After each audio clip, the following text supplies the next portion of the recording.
Shalom. Ya, jadi selama kita mengikuti ibadah ini, saya juga dan teman-teman kita semua ya, tanpa terkecuali, mari kita terus berharap kita jadi orang-orang yang firman Tuhan katakan ya, orang-orang yang haus, yang lapar akan kebenaran firman Tuhan. Amin. Jadi kita doakan Tuhan biar tempat ini Engkau jamah ya, atmosfernya Engkau jamah, setiap perkataan yang dilepaskan Engkau jamah telinga kami, Engkau jamah hati kami, supaya apa yang Tuhan sudah rencanakan itu harus kami alami pada siang hari ini, biar kami alami dalam nama Tuhan Yesus. Amin. Nah, hari ini kita mau belajar sama-sama siang ini tentang satu topik yang menarik ya, changing mind, changing action. Ini topik yang luar biasa ya, karena sebenarnya setiap apapun yang kita lakukan, apapun yang kita katakan, sesungguhnya itu datang dari pikiran kita, ya, pengertian kita. Datang dari sesuatu yang secara sadar kita masih pikirkan, atau bahkan sesuatu yang sebenarnya sudah lama ada dalam pikiran kita, tetapi itu tidak secara sadar kita sedang pikirkan. Ya, jadi sebenarnya tindakan-tindakan kita itu lahir dari hal-hal yang seperti itu. Nah, menariknya hari ini kita mau belajar sama-sama ya, bagaimana kita bisa bertindak sesuai dengan apa yang sebenarnya Tuhan harapkan ya dalam kehidupan kita. Makanya topiknya hari ini sangat menarik, changing mind, changing action ya. Jadi kalau pikiran kita dirubah, sebenarnya tanpa sadar action kita juga akan berubah. Lanjut. Yap, boleh lanjut. Nah, saya berharap setelah ibadah ini kita bisa menjawab pertanyaan-pertanyaan ini yang kadang-kadang suka muncul ya. Mengapa seseorang sudah mengetahui banyak kebenaran, tapi kok dia susah berubah? Ya. Atau misalkan, kenapa ya papa mama saya kok pengennya seperti ini gitu. Kok saya nggak terlalu suka seperti itu. Gua pengennya sama kayak teman-teman gua deh gitu kan. Habisin waktu, hangout dan lain sebagainya. Kalau ngomong kalau bisa sebebas-bebasnya gitu kan. Apalagi kalau kita nonton film gitu kan. Dad, sorry, I am 18 gitu kan. Saya sudah 18 tahun. Saya sudah berhak bisa melakukan ini dan melakukan itu gitu kan ya. Jadi saya sungguh berharap setelah ibadah ini kita bisa menjawab itu. Ya, kenapa sih ada orang yang begitu sungguh-sungguh? Kenapa kok saya jadi orang yang susah sekali untuk sungguh-sungguh gitu? Kenapa saya menjadi orang yang bahkan mungkin jauh dalam hati saya tidak menginginkan menjadi orang-orang seperti itu gitu. Atau bahkan mungkin beberapa di antara kita bahkan bilang gini, kenapa ya saya sudah lama ngikutin Tuhan, tapi kok keadaan saya kok nggak berubah-ubah gitu. Kok kenapa orang yang nggak mengikuti Tuhan, dia punya ini, dia punya itu, dia punya sono, dia punya sini dan lain sebagainya gitu. Padahal Tuhan janjikan bahwa seharusnya saya mengalami perubahan juga gitu. Nah, saya berharap setelah ibadah ini kita pada akhirnya mengerti tentang hal itu.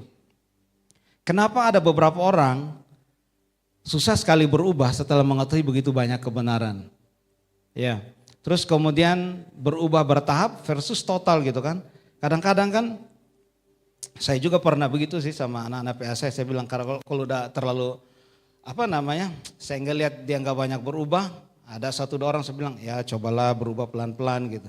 Tapi sebenarnya jauh dalam hati saya menyangkali itu gitu. Karena saya tidak pernah begitu. Kalau berubah ya berubah aja. Nggak bisa kita berubah pelan-pelan. Nah ini ya, mudah-mudahan setelah ibadah ini Tuhan bisa singkapkan itu dalam kita. Terus kemudian ada kebenaran, terus kemudian bukan gue banget gitu kan. Kayaknya pergi gereja, bukan gue banget deh. Kayaknya kumpul dengan teman-teman yang persekutuan, itu bukan gue banget deh. Gue lebih suka kumpul dengan orang-orang seperti ini gitu kan. Nah, saya berharap sepanjang ibadah ini Tuhan bisa menyingkapkan sesuatu ya. Bukan hanya sama teman-teman doang ya, sama saya juga. Yang terakhir, bagaimana agar kebenaran itu seharusnya bisa mengubah kita. Nah, saya sungguh berharap sepanjang ibadah ini pertanyaan-pertanyaan seperti ini bukan hanya terjawab, tapi kita benar-benar menjadi orang yang baru. Bukan hanya teman-teman, saya juga. Saya keluar dari pintu ini, saya bawa bukan hanya sebuah motivasi yang baru, bukan hanya sebuah kerinduan yang baru, tapi saya ingin menjadi seorang umbu dengan versi yang terbaik yang sebenarnya Tuhan rindukan. Seperti itu. Amin teman-teman. Ya. Lanjut. Baik, kita buka sama-sama ya. Roma 12 ayat 2. Roma 12 ayat yang kedua. Oke, kita baca sama-sama ya. Yang terjemahan baru dulu. Janganlah, apa katanya? Kamu menjadi serupa dengan dunia ini, tetapi apa katanya? Berubahlah oleh pembaharuan budimu, sehingga kamu dapat membedakan kehendak Allah, apa yang baik, yang berkenan kepada Allah dan yang sempurna. Nah, kata kamunya kita ganti dengan nama kita ya. Oke, 2, 3. Janganlah umbu menjadi serupa dengan dunia ini, tetapi berubahlah oleh pembaharuan budi umbu. Sehingga umbu dapat membedakan kehendak Allah, manakah kehendak Allah, apa yang baik, yang berkenan kepada Allah dan yang sempurna. Nah, coba kita lihat di bahasa Indonesia sehari-hari terjemahannya seperti ini ya. Janganlah ikut norma-norma dunia ini, biarkanlah Allah yang membuat pribadimu menjadi apa katanya? Baru ya. Allah yang membuat pribadimu menjadi baru supaya kita dapat berubah. Dengan demikian kita sanggup mengetahui kemauan Tuhan, yaitu apa yang baik, yang menyenangkan hatinya dan yang sempurna. Nah, teman-teman, ada saya bold di situ yang warna merah ya, katanya janganlah kamu menjadi serupa dengan dunia. Nah, kata dunia ini ya saikulum ya, yang artinya kalau kita kalau kita artikan ya, kata aion dan saikulum itu, kata aion itu artinya dalam bahasa Yunani berarti zaman atau era atau dunia sekarang ini. Itu arti kata aion sebenarnya. Nah, kalau dalam terjemahan lain, dalam terjemahan Latin, saikulum itu berarti dunia yang sekarang atau yang sementara ini atau yang akan berakhir. Jadi secara clear Rasul Paulus menyebut kata dunia itu sebagai aion ya, sebagai saikulum, sebagai sesuatu yang akan berakhir, sesuatu yang bakal berlalu, sesuatu yang sifatnya hanya sementara. Jadi ini kita pahami sama-sama ya. Nah, jadi coba lanjut slide berikutnya. Ya, jadi kata aion berarti dunia yang saikulum, saya ulangi lagi, berarti dunia yang sekarang yang akan berakhir, yang sementara, yang sebentar lagi akan berakhir.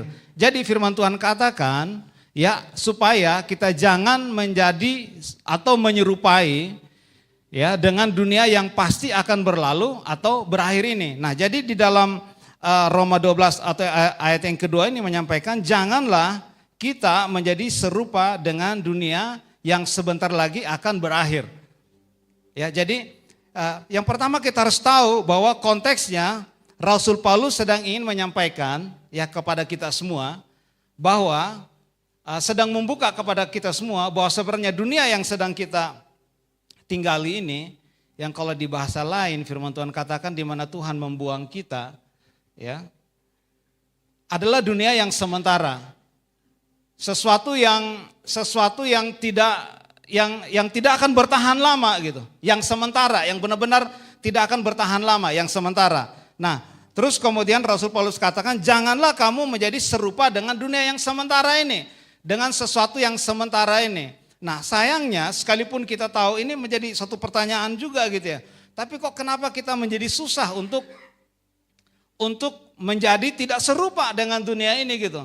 Yang kadangkala atau sering saya bisa sampaikan malah menjadi kebiasaan bagi kita mengikuti dengan apa yang serupa dengan dunia ini. Bukan hanya norma-normanya, semua tingkah lakunya, gayanya dan lain sebagainya gitu. Seolah-olah kita tidak mengetahui bahwa dunia ini hanya sementara sebenarnya. Nah, ini kuncinya.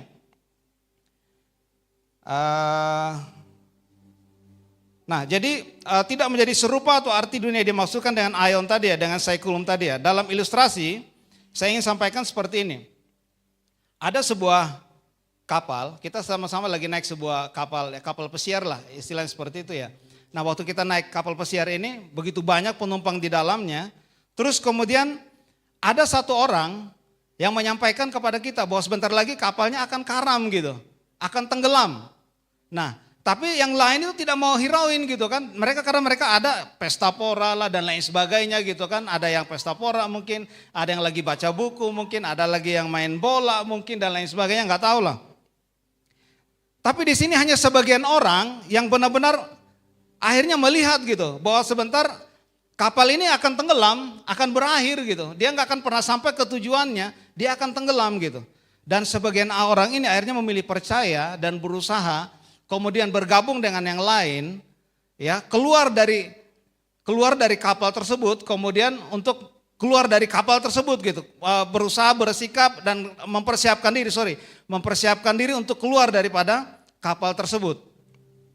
Apa yang sebenarnya Rasul Paulus ingin sampaikan sama kita, teman-teman, bahkan juga ke saya, bahwa kisahnya sebenarnya mirip seperti itu. Dunia ini sebentar lagi akan berakhir. Kalaupun kita belum melihat akhir daripada dunia ini, setidaknya kita tinggal di dalam kemah yang hanya mungkin umurnya 70 tahun, amin. 80 tahun atau 90 tahun. Kita adalah manusia rohani yang tinggal dalam kemah jasmani yang umurnya mungkin 70 tahun, dikasih bonus mungkin jadi 80 tahun, dikasih lagi bonus mungkin 90 tahun.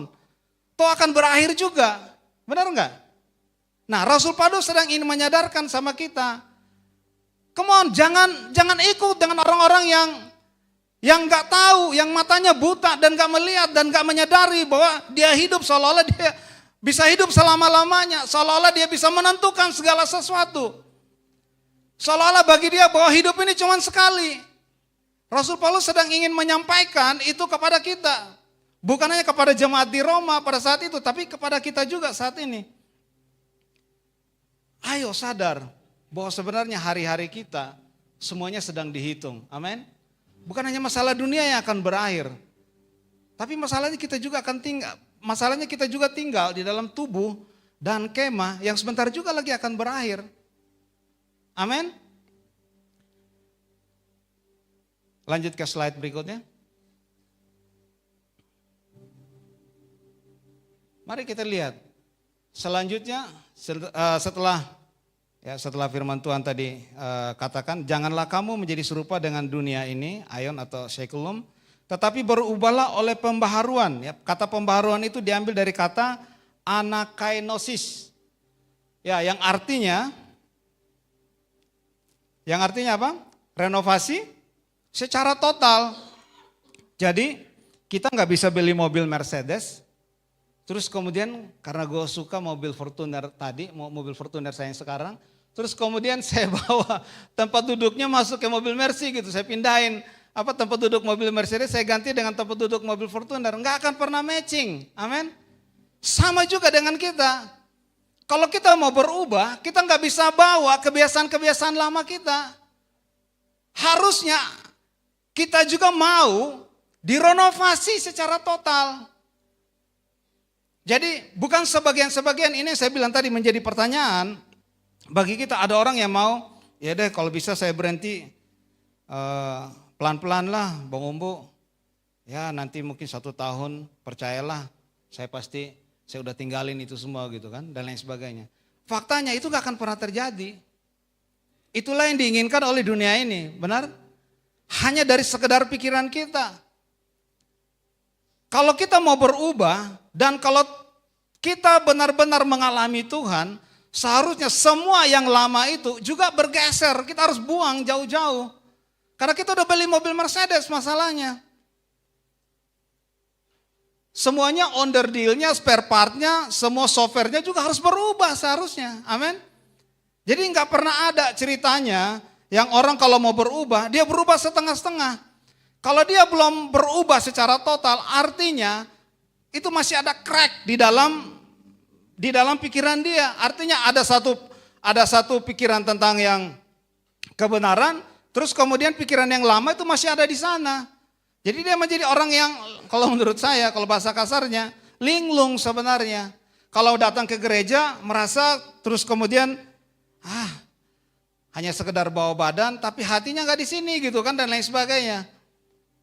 Kenapa? Ya karena memang masih pikiran itu masih ada dalam diri dia, nggak bisa disalahin. Makanya kadang-kadang, sorry ini ada anak saya Yehuda ya, istri saya sering bilang, Yehuda ini masih kurang ini, ya saya bilang aja. Kalau dia melakukan itu sekedar sebagai tanggung jawab, misalkan mengoperasikan LCD, ya wajar lah. Tapi kalau Yehuda mengalami Tuhan, itu dua hal yang berbeda. Amin. Kita mengoperasikan sesuatu karena kita punya talent, you can do it, ya kan? Tapi kalau kita mengalami Tuhan dan talenta kita dipakai untuk itu hal yang berbeda sama sekali. Amin. Inilah bedanya di sini. Kita harus mengalami apa yang namanya renovasi secara total. Sebenarnya nggak sulit. Kalau kita sulit untuk berubah, artinya masih ada dua kebenaran, masih ada dua fakta di dalam pikiran kita sebenarnya. Yang lama dan yang baru. Hanya itu aja. Tapi kalau ada cuman satu kebenaran yang ada dalam pikiran kita, maka itulah yang akan menggerakkan kita sebenarnya. Nah, inilah yang disebut dengan kita butuh yang namanya renovasi secara total, perubahan secara total. Ya, jadi seseorang belum berubah karena dua pikiran atau pengetahuan dalam hidupnya. Kenapa? Karena softwarenya masih software yang lama. Sama juga HP kita. Disuruh install yang sistem operasi yang baru, kita masih belum install sistem operasi yang baru. Jadi kadang suka-suka saya pernah beberapa kali sama Bang Ican di belakang, saya bawa laptop saya bilang, Bang bisa nggak ini seperti ini gitu. Nah Bang Ican bilang nggak bisa Om, karena nggak kompatibel, karena ternyata itu masih software yang lama ya Bang Ican ya. PPT-nya masih yang lama gitu, nggak kompatibel dengan yang di saya yang sudah keluaran terbaru. Jadi nggak akan pernah matching. Sama juga diri kita nggak akan pernah bisa mengalami perubahan secara total. Yang papa mama bilangin ke kita juga tidak akan pernah kita akan leluasa lakuin. Yang firman Tuhan kita dengar juga kita rasanya sebagai sesuatu yang asing dan lain sebagainya. Kalau kita nggak mengalami ini, ya mengalami perubahan secara total. Nah, menariknya kita akan masuk terus kepada sesuatu yang kenapa seharusnya ada orang yang seperti itu gitu. Kenapa ada orang yang gak tunggu lama-lama begitu dengar kebenaran firman Tuhan, wow dia hatinya hancur sekali sama firman Tuhan gitu. Dan dia berubah gitu dan mengalami hal-hal yang luar biasa dalam hidupnya. Ya. Nah, yang ketiga, lanjut.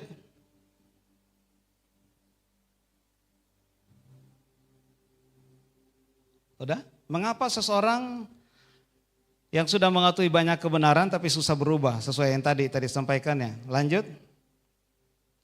Mari kita lihat di Roma 12 ayat 2 yang tadi ya. Janganlah, apa katanya yang bahasa Indonesia sehari-hari tadi ya. Janganlah ikuti norma-norma dunia ini. Biarkan Allah membuat pribadimu menjadi baru. Ini kuncinya sebenarnya. Siapa subjeknya dan siapa objeknya. Kalau di yang tadi terjemahan Indonesia yang baru tadi, seolah-olah kita tidak, kalau kita nggak teliti, kita nggak tahu, seolah-olah ya, berubahlah oleh pembaharuan budimu. Ya, berubahlah oleh apa katanya? Pembaharuan budimu. Nah, seolah-olah itu yang decision makernya itu yang pembaharuan budi. Ternyata bukan. Kalau kita lihat di sini, biarkan Allah yang membuat pribadimu menjadi baru. Nah, ini kuncinya. Siapa sebenarnya subjeknya? Kalau kita subjeknya, ya wajar aja setiap kali dengar kebenaran firman Tuhan, kita akan pernah sanggup melakukannya. Kenapa? Karena kita yang pelakunya di sini.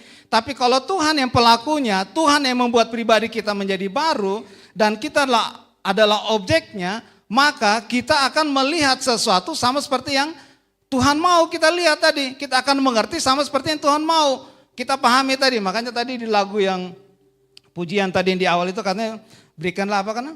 Hatiku seperti hatimu ya, mataku seperti matamu. Jadi kebenaran itu akan menjadi sesuatu yang dapat merubah kita kalau Tuhanlah yang berdiri sebagai subjek dalam hidup kita. Tuhanlah yang berdiri sebagai pribadi yang mengubah kita gitu. Karena sebenarnya kita ini diciptakan oleh Tuhan gitu. Kita harus kembali kepada pencipta kita harus terhubung kepada pencipta kita gitu. Nah, jadi jawabannya terletak pada siapa sebenarnya subjeknya. Lanjut di Roma 11 ayat 36. Kita kembali lagi ya ke sebelum Roma 12 ayat 2 ini ada Roma 11 ayat 36. Sebab apa katanya? Segala sesuatu adalah dari Dia dan oleh Dia dan kepada Dia.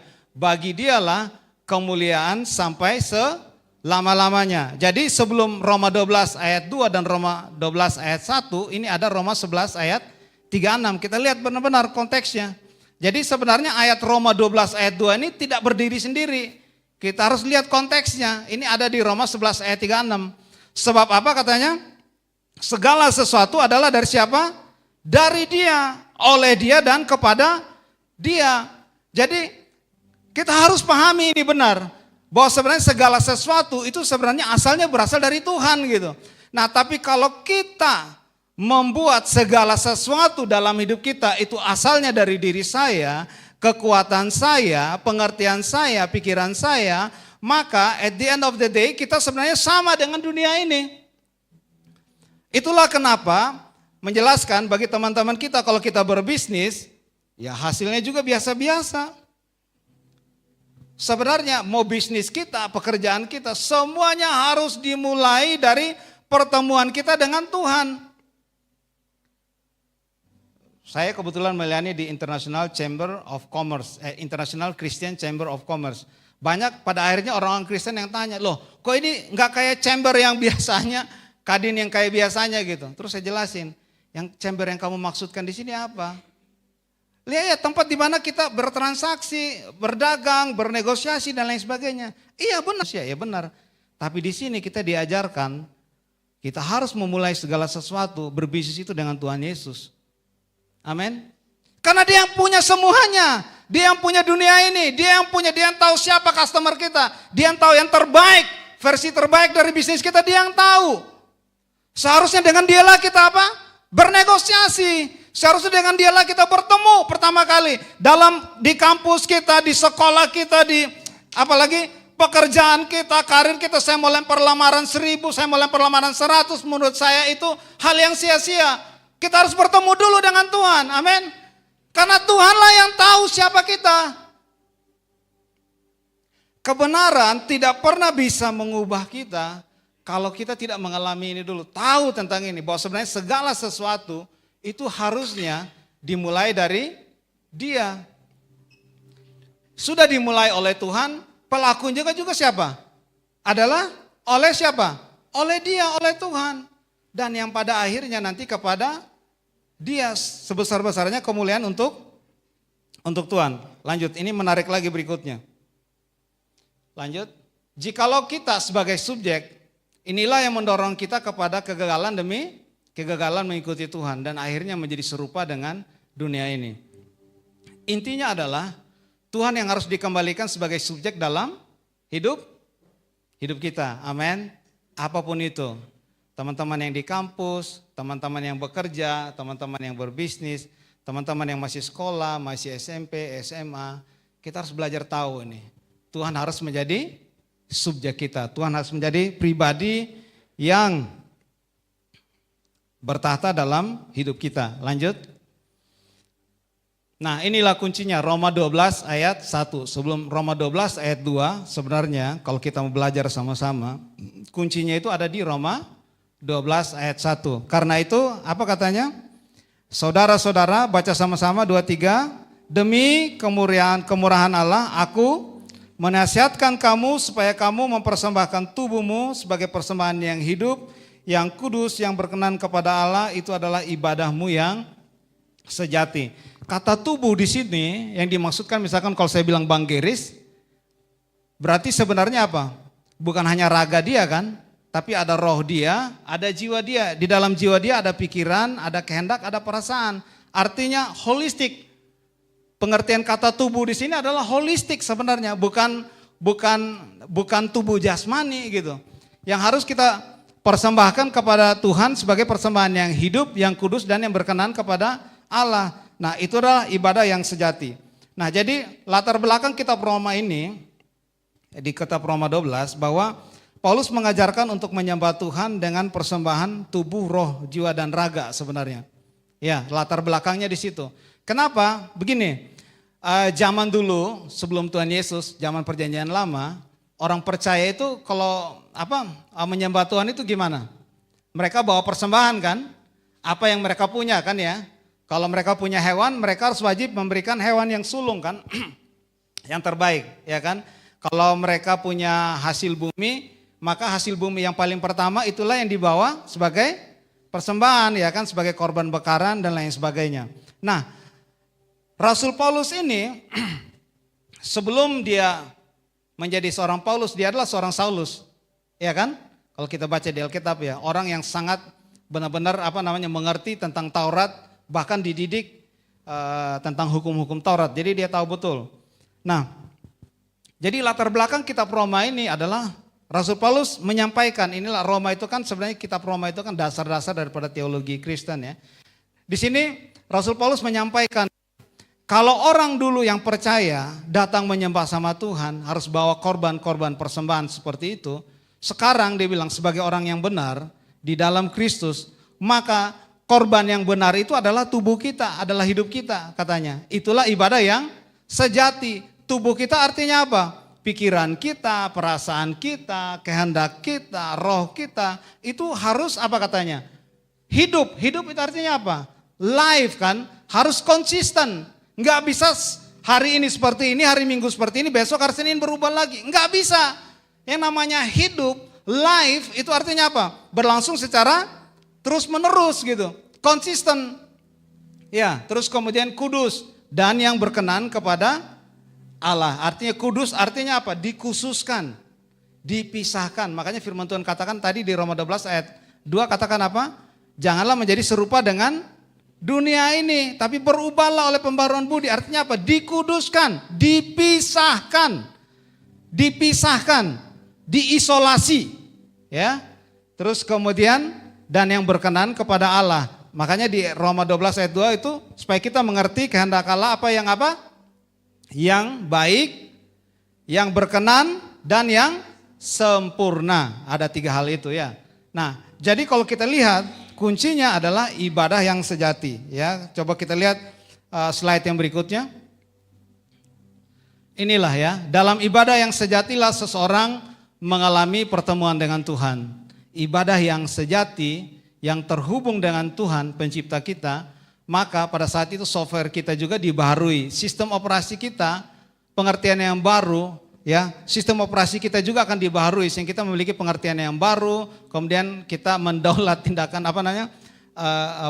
pengertian yang baru ya, sehingga menghasilkan tindakan yang baru. Nah, ini ada quote dari saya sendiri. Saya ini terus jadi perkataan yang saya katakan untuk diri saya sendiri sebenarnya. Jadi if the presence of God doesn't shake your world, it is not a presence of God. Jadi kalau kehadiran Tuhan tidak mengguncang pengertian-pengertian kita yang lama, itu hanya perasaan sebenarnya. Karena seharusnya kehadiran Tuhan, dia harus menggantikan pengertian-pengertian yang lama dengan yang baru. Harus ada perubahan yang total. Lanjut.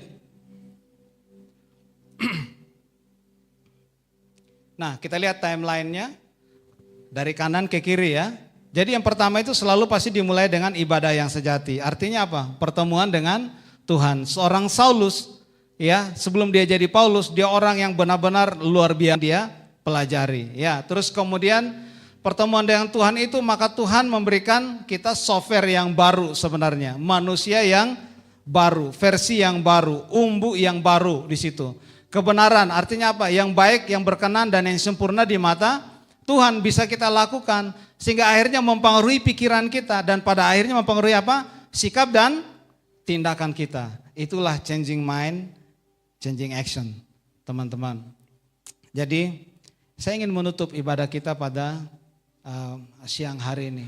Sekali lagi, mungkin teman-teman kadang merasa tidak nyaman ibadah di tempat ini. Atau mungkin berbicara tentang Tuhan dengan teman-teman yang lain dan lain sebagainya. Tapi sebenarnya Ya karena kita memang belum mengalami Tuhan dengan sebenar-benarnya dalam hidup kita. Mungkin bisnis kita, pekerjaan kita nggak mengalami terobosan. Menurut saya seharusnya kita mengalami terobosan. Kenapa? Karena Tuhan membawa perubahan dalam hidup kita. Amin. Kita harus mengalami apa yang namanya pertemuan dengan Tuhan. Pengalaman yang benar-benar membuat kita 100% mengalami perubahan. Dan menginginkan Tuhan dan begitu teramat sangat. Jika kebenaran tidak pernah mengajarkan itu, berarti sebenarnya bukan hadirat Tuhan yang kita alami. Amin.